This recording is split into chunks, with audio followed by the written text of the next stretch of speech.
Hello guys, welcome back to my channel. कैसे हैं आप सब? आई होप आप सब ठीक होंगे।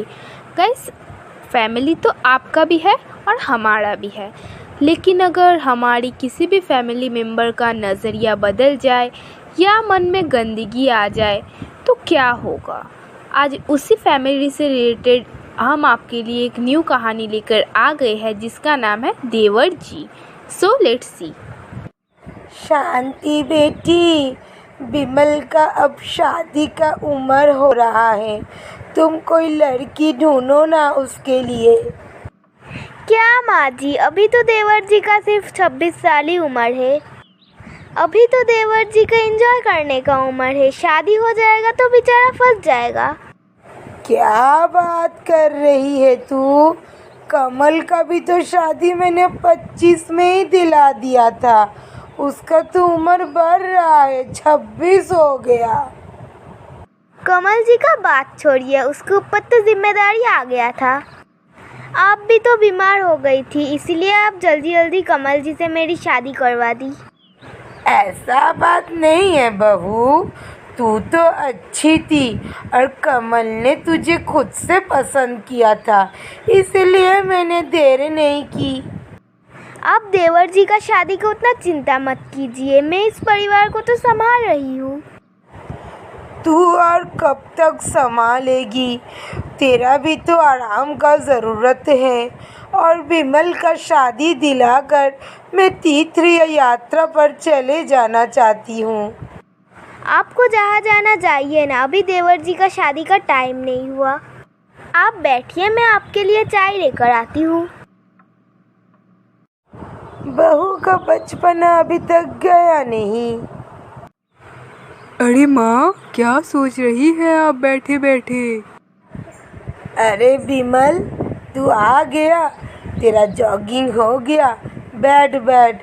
कुछ नहीं बेटा, मैं तेरा शादी का बारे में ही सोच रही थी।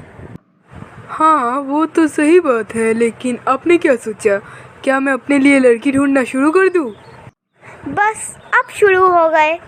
देवर जी अभी अभी घर आए, बस आप उनका शादी करके सर खाना शुरू कर दिया। क्या शांति, तेरा बस चले तो तू मेरा बेटा को कुमारा ही रख देगी। हाँ, मैं देवर जी को शादी के उलझन में फंसाना नहीं चाहती। देवर जी, आप फ्रेश हो जाइए, मैं आपके लिए जूस लेकर आती हूँ। सच में माँ, अगर ऐसी भाभी अगर सब देवर को मिल गई तो सब देवर कुमारा ही रह जाएगा। जा जा, तू और तेरा भाभी दोनों ही एक जैसे। शांति, आओ मेरे पास आकर बैठो। सारा दिन तुम कितना काम करती हो, मैं तुम्हारे लिए एक नौकरानी भी नहीं रख सकता।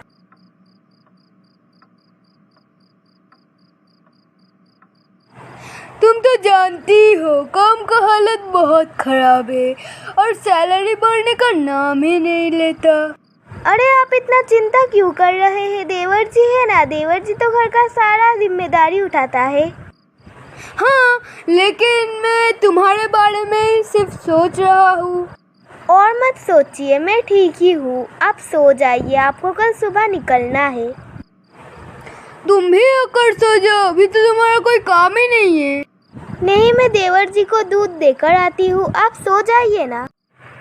मेरी बीवी इस दुनिया की सबसे बेस्ट बीवी है, सबका ध्यान रखती है। क्या देवर जी, इतनी रात में आप कंप्यूटर में क्या देख रहे हैं? आइए ना, मुझसे ज़रा बातें कीजिए ना। काफ़ी दिन हो गए, मैं आपसे मेरी दिल की बातें शेयर नहीं की हूँ। अरे भाभी, इतनी रात को आप यहाँ पर क्यों आई है? भैया के पास जाइए, उनसे अपने दिल की बातें शेयर कीजिए। आपके भैया तो अभी खर्राटे ले रहा है। ओह अच्छा, तो इसीलिए आप इतनी रात को मेरे पास आई है। चलिए छोड़िए, बोलिए आपको क्या बोलना है, अब आप भी बोल ही दीजिए। आप भी मतलब? और किस किस के दिल के बात सुनते हो देवर जी? मैं तो हर लोगों का ही दिल का बात सुनता हूँ। भाभी जल्दी बोलिए, मुझे ये प्रोजेक्ट आज ही कंप्लीट करना है, कल ऑफिस में मीटिंग है, मेरे पास उतना आपसे बात करने का टाइम नहीं है। छोड़िए, मैं चलती हूँ। कोई मेरा फिक्र ही नहीं करता, बस मुंह में भाभी भाभी। अरे भाभी रुको तो, चलो छोड़ो, ये औरतें भी ना, इनका दिल का बात समझना बहुत मुश्किल है। मैं पहले प्रोजेक्ट कंप्लीट कर लेता हूँ। शांति, मेरी दोस्त है ना पुष्पा, उसकी छोटी बेटी मुझे बहुत पसंद है बिमल के लिए। तू क्या चलेगी मेरा साथ उसे देखने? ये क्या माँ जी, आपने लड़की देखना शुरू भी कर दिया? आपको पता नहीं, घर में दोनों बहू रहने से हर वक्त अशांति होगी, कभी शांति नहीं आएगी। ऐसा क्यों बोल रहे हैं शांति? मेरे ज़माने में हम लोग 4 गोतनी एक साथ रहते थे, कभी अशांति नहीं होता था। और तू तो बहुत अच्छी है, तू तो सबके साथ घुल मिल जाती है, और बिमल का बीवी का साथ भी तू घुल मिल जाएगी, और तुझे लेकर तो मुझे कोई चिंता ही नहीं है। हाँ, वही तो मैं बोल रही हूँ, वो कैसी होगी हम दोनों को ही नहीं पता। तो मैं क्या करूँ, तू ही बोल। क्या मैं बिमल का शादी नहीं करवाऊंगी? नहीं, मैं ऐसा नहीं बोल रही हूँ। अभी 3-4 साल रुक जाइए, फिर हम दोनों मिलकर देवर जी के लिए अच्छी सी देवरानी लाएंगे। चल देखते हैं क्या होता है। फिर तो तुमको पता है, मेरी माँ मेरी शादी के लिए उतावला हो रही है। सच में? और तुमने क्या जवाब दिया? मैंने कुछ नहीं बोला, लेकिन अब मुझे लगता है मुझे बोल देना चाहिए कि मैं अपनी विनीता से बहुत प्यार करता हूँ। विनीता तो तुम्हारी है।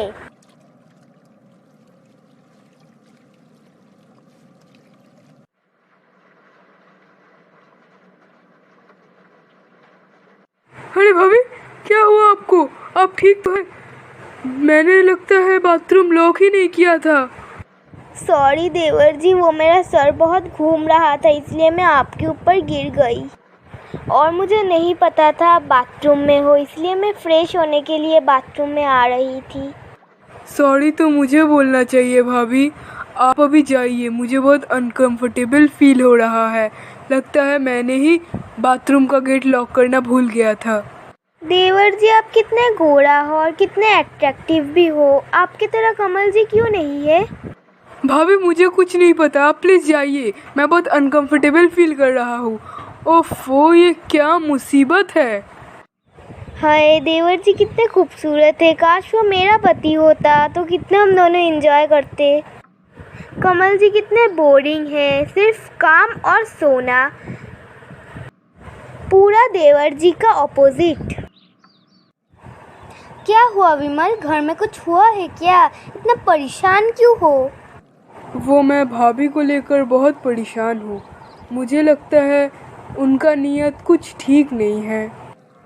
मैं तुम्हारी भाभी से तो कभी मिली नहीं, लेकिन क्या हुआ मुझे खुलकर बताओ।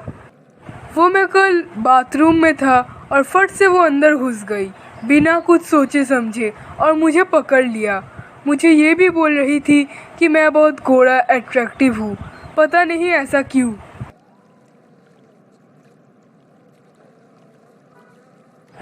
वो तो तुम हो ही। अरे देवर भाभी का मजाक तो चलता ही है, माइंड मत करो। ओके विनीता। वो देवर जी, मुझे नींद नहीं आ रही थी, इसलिए मैं आपके पास आ गई। क्या मैं आपके साथ कुछ टाइम स्पेंड कर सकती हूँ? ये क्या भाभी, आप इतनी रात को मेरे कमरे में, वो भी इस तरह के गंदा कपड़ा पहन के? It's enough. आपको पता है अगर मेरे माँ भैया ये सब देखेंगे तो कितना बड़ा बवाल हो सकता है। आप मुझे बदनाम करना चाहती है? अभी मेरे कमरे से निकल जाइए। शांत हो जाइए देवर जी, बस एक रात मैं आपके साथ गुजारना चाहती हूँ, आप मुझे अपनी बाहों में ले लीजिए। Get out. ओफो, ये भाभी, कल ही अब मुझे कुछ करना पड़ेगा। विनीता, तुम्हें आज ही मुझसे शादी करना पड़ेगा। प्लीज़ विनीता, मान जाओ, मुझसे शादी कर लो प्लीज़। पर क्यों? शादी तो मैं कर लूँगी, लेकिन इतना जल्दी क्यों? वो सब बात मैं तुम्हें रास्ते में बोलूँगा। प्लीज़ यार मान जाओ, और अपनी मम्मी पापा को भी बोल दो। ठीक है, अभी तो शादी मंदिर में ही करना पड़ेगा, रजिस्ट्री मैरिज बाद में कर लेंगे। ओके चलो चलो और देर मत करो। माँ मैंने शादी कर लिया है। विनीता अंदर आओ। माँ ये है आपकी नई बहू विनीता। हम दोनों एक दूसरे को 2 सालों से जानते हैं और हम दोनों एक दूसरे से बहुत प्यार भी करते हैं। ये क्या विमल बेटा, मेरा तो कितना अरमान था तुम्हारा शादी लेकर, तुम ऐसे शादी करके अचानक क्यों आ गए, बात क्या है? माँ आप तो अपनी पूजा पाठ लेकर बिजी रहती है, भैया भाभी अपने में बिजी रहते हैं, मैं बोर हो जाता हूँ, इसीलिए मैंने सोचा क्यों ना शादी कर लूँ। आप चिंता मत करिए, मैं बहुत बड़ा रिसेप्शन पार्टी दूंगा, आपका हर अरमान मैं पूरा कर दूंगा। ये क्या देवर जी, आपने ये क्या कर लिया? विमल तुमने जो किया बिल्कुल सही किया। जाओ विनीता को लेकर अपने कमरे में जाओ। और एक बात सुन लो तुम लोग, मैं 5 साल के लिए चंडीगढ़ जा रहा हूँ और मैं सोच लिया हूँ मैं शांति को उसका मायके छोड़ दूँगा और उसका पूरा खर्चा उठाऊँगा। मैं नहीं जाऊंगी, वो भी 5 साल के लिए। आपको जहाँ जाना आप चले जाइए, मैं यहाँ से कभी नहीं जाऊंगी। बात को और मत बढ़ाओ शांति, मैं तुम्हारा पति हूँ, मैं जो बोलूँगा वही तुम्हें सुनना पड़ेगा। हाँ भैया जैसे आप ठीक समझे। हाय, मेरे परिवार को किसकी काली नज़र लग गई, इतना हंसता खिलता परिवार थोड़ा थोड़ा करके बिखर रहा है। तो देख लिया ना आप सब ने कैसे बस एक ही मेंबर के लिए परिवार बिखर गया। मैं चाहती हूँ आप सबके परिवार ना बिखरे, सही सलामत रहे और हर रिश्ता का हर ही मेंबर रिस्पेक्ट करे। ये कहानी अच्छी लगी हो तो लाइक कर देना, हमारे चैनल को सब्सक्राइब कर देना, बेल आइकन ऑल में प्रेस कर देना। और गाइस ये कहानी आपको कैसी लगी कमेंट में बताना। Thank you. ट्रेन आने में तो काफ़ी देरी है, एक काम करती हूँ आप सबको एक कहानी सुना देती हूँ। इस कहानी का नाम है पिकनिक और ये एक सच्ची घटना पर आधारित है। तो फिर मैं कहानी को शुरू कर देती हूँ, ध्यान से सुनना, वीडियो को बिना स्किप किए। क्या यार तुम सब कितने बोरिंग हो, कुछ दिन बाद ही 25th आ रहा है और कॉलेज भी बंद होने वाला है, इससे अच्छा हम आज कहीं पिकनिक पे चले। क्या मधु, आज ही picnic? Impossible. Yes Salma is right, और आज तो हम लोग पिकनिक के लिए प्रिपेयर भी नहीं है। मधु तुम मुझे 2 दिन का टाइम दे सकती हो? क्यों कृति, तुम क्या 2 दिन में कोई पिकनिक स्पॉट खरीदने वाली हो? क्या मधु, तुम तो पिकनिक का ज़बरदस्त आइडिया दी हो, लेकिन अभी पिकनिक स्पॉट सर्च करने में भी टाइम लगेगा, आज तो पॉसिबल नहीं होगा यार। कृति तुम्हारे पास क्या आइडिया है, हम लोग को बताओ। एक्चुअली मेरे चाचा का एक फार्म हाउस है, हम लोग वहीं पर ही पिकनिक करने जा सकते हैं, लेकिन मुझे चाचा से परमिशन लेना पड़ेगा और वो तो आज पॉसिबल नहीं है, इसलिए मैं कल ले लूँगी। टुडे मीन्स टुडे, आज ही जाएंगे। संजू तू सर्च कर जल्दी से। हाँ ये तो सही बात है, 25 to फरवरी तक कोई पिकनिक स्पॉट खाली नहीं मिलेगा। लेकिन अभी टाइम देखो तुम लोग, दिन का 12 बज रहा है और हम लोग कितने बजे निकलेंगे और कितने बजे लौटेंगे? नहीं बाबा, मेरी तो मन नहीं मान रही है। अरे सलमा तू तो बहुत नखरा करती है, आज पॉसिबल नहीं होगा तो कल आ जाएंगे, मूड खराब कर देती है। तुम लोग सब चुप हो जाओ और मुझे सर्च करने दो। मधु तुझे कैसी जगह पसंद है?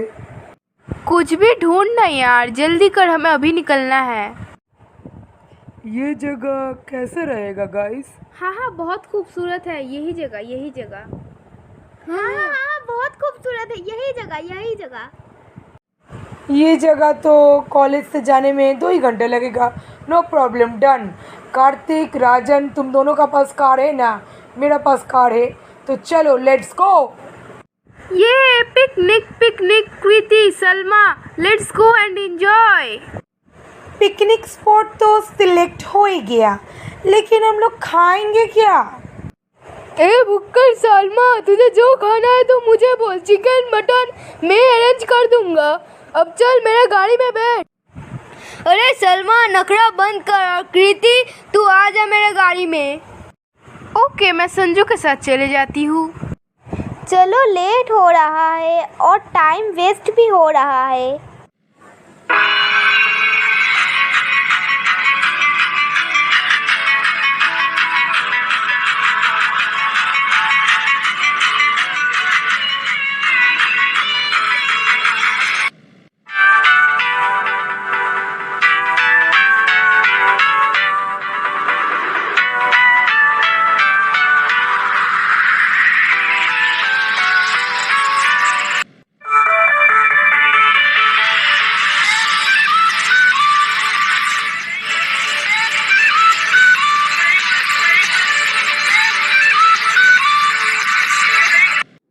वाह, कितना खूबसूरत स्पॉट है ना संजू। थैंक यू इतना खूबसूरत स्पॉट ढूंढने के लिए। हम लोग कितना जल्दी पहुंच गए, बाकी सब आने वाले होंगे। अरे थैंक्स बोलने की कोई ज़रूरत नहीं है मधु, हम लोग सब एंजॉय करेंगे। थैंक्स तो तुझे बोलना चाहिए, ये आइडिया तेरा ही था। वाह, कितना खूबसूरत पिकनिक स्पॉट है, आज तो मज़ा ही आ जाएगा। चलो अब गाना चलाते हैं, लेट्स प्ले म्यूजिक। अब फुल्ली पिकनिक का मजा लेंगे। लेकिन हम लोग खाएंगे क्या? मुझे बहुत भूख लग रहा है। मेरा गाड़ी में बहुत कोल्ड ड्रिंक्स रखा हुआ है, जा तू जाकर पी ले। तो खाली भूख भूख भूख, उफ। चल गाना चला।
तुम लोग इतना शोर शराबा क्यों कर रहे हो? तुम लोग देख नहीं सकते हो ये जगह कितना शांत है? और तुम लोग कहाँ से आए हो ये सब जंगली पंती करने के लिए? है, हु आर यू? और ये तेरा बाप का जगह है क्या? हम लोग कॉलेज से आए, हम लोग कॉलेज स्टूडेंट हैं, हम लोग जो मर्जी कर सकते हैं। ये तो एक पिकनिक स्पॉट है और हम लोग पिकनिक करने आए हैं, तुमको प्रॉब्लम क्या है? हे यू, यहाँ से निकलो, बड़ा आया भाषण देने वाला। तुम लोग बहुत बड़ी गलती कर रहे हो, तुम्हें पता नहीं है मैं कौन हूँ। तुम लोग मुझसे पंगा मत लो, अभी इसी वक्त निकल जाओ यहाँ से। तुम जैसे लोग हम डेली हैंडल करते हैं, निकलो यहाँ से। तू मुझे धक्का क्यों मारी रे? अपनी खूबसूरती पर तुझे बहुत नाज है ना? ए, लड़की के ऊपर हाथ उठाता है, एक मारूंगा घुसा। चल भाग यहाँ से। मैं तुझे बहुत देर से झेल रहा हूँ, तू अभी के अभी यहाँ से निकल जा, नहीं तो बहुत खराब होगा। तुम लोग बहुत गलत कर रहे हो और ये लड़की को तो मैं छोड़ूंगा नहीं। मधु भी ना अपने आप को बहुत होशियार समझती है, उसे क्या ज़रूरत था लड़कों के बीच में घुसने का। दुश, मेरा तो पूरा मूड ऑफ हो गया। चलो हम लोग अब यहाँ से निकलते हैं। तुम लोग इतना डरती क्यों हो? एक पागल आदमी के वजह से हम लोग अपना खुशी क्यों स्पॉइल करेंगे? हम लोग तो यहाँ से रात में एंजॉय करके निकलेंगे। एन्जॉयमेंट बहुत हो गया, इनफ इज़ इनफ। अब हम लोग यहाँ से निकलते हैं। हाँ मधु, तुम और जिद मत करो, और ये जगह बहुत अंदर भी है। एक बार हम लोग शहर पहुंच जाएंगे, फिर और कोई प्रॉब्लम नहीं होगा। अरे सलमा, तू इतना मत डर। हम लोग अभी तक कुछ खाए भी नहीं और बहुत डांस कर लिया, झगड़ा कर लिया। चल अब मिलकर हम लोग खाना खाते। हम लोग रात में ही निकलेंगे। Yes Sanju, you are right. ये दोनों ना बहुत डरते हैं अरे गहरे नत्थु खैरे से। कार्तिक, मधु किधर है? अभी तो शाम भी हो गया है, घर जाने का वक्त भी हो गया है। यही कहीं होगी। और तुमको पता नहीं मधु किधर है? अंधेरा में कुछ ठीक से दिखाई भी नहीं दे रहा है। अरे सलमा, मधु नहीं मिल रही है। मुझे बहुत टेंशन हो रहा है। मैं पहले से ही बोल रही थी चलो चलो, ये जगह कुछ ठीक नहीं है। अब क्या होगा मुझे भी नहीं पता। हम लोग सब मिलकर मधु को आवाज़ देते हैं। कार्तिक, संजय, तुम सब कहाँ हो? मेरी कोई मदद करो। अरे मधु मधु मधु की आवाज़। मधु, तुम्हारा तबीयत अभी ठीक है? उस दिन मैं तुमको कितनी बार बोल रही थी चलो चलो, लेकिन नहीं, तुम अपने ज़िद पे अड़ी हुई थी। और शाम हुआ और तुम गायब हो गए। फिर तुम्हारा ऐसा हालत हो गया। वो आदमी इतना बदतमीज़, वो तुम्हारा बलात्कार कर दिया और हम लोग को किसी को पता ही नहीं चला। तुम लोग को कैसे पता चलता? मैं तो तुम लोग को बिना बताए टॉयलेट गई थी। वो बदमाश आदमी छुपा हुआ था, वो मौका ढूंढ रहा था और मुझे अकेला देखकर मधु, हिम्मत से काम लो और रो मत। कृति, कार्तिक, संजू बहुत अपसेट है। मधु, तुम्हारा डिस्चार्ज होने वाला है। रेडी हो जाओ बेटा और पुरानी बातों को भूल जाओ। हम सब ने मिलकर उस बदमाश आदमी के खिलाफ FIR दर्ज किए हैं। अब देखते हैं आगे क्या होता है। लेकिन पापा, हम सबको तो उस बदमाश आदमी का नाम भी नहीं पता। डोंट वरी बेटा, राजन का हेल्प से पुलिस ने उस आदमी का स्केच बना लिया। गाइस, मैं ही मधु हूँ और उसके बाद से ना ही मैं कभी पिकनिक गई, ना ही जाने का जिद किया। उस आदमी का तो हमें पता भी नहीं चला कि वो कहाँ है, कैसा है, ज़िंदा है कि मर गया। चलिए छोड़िए। ये कहानी अच्छी लगे तो लाइक करना, हमारी इस चैनल को सब्सक्राइब कर देना, बेल आइकॉन ऑल में प्रेस कर देना। ये कहानी अपनी फ्रेंड्स और फैमिली को शेयर करना।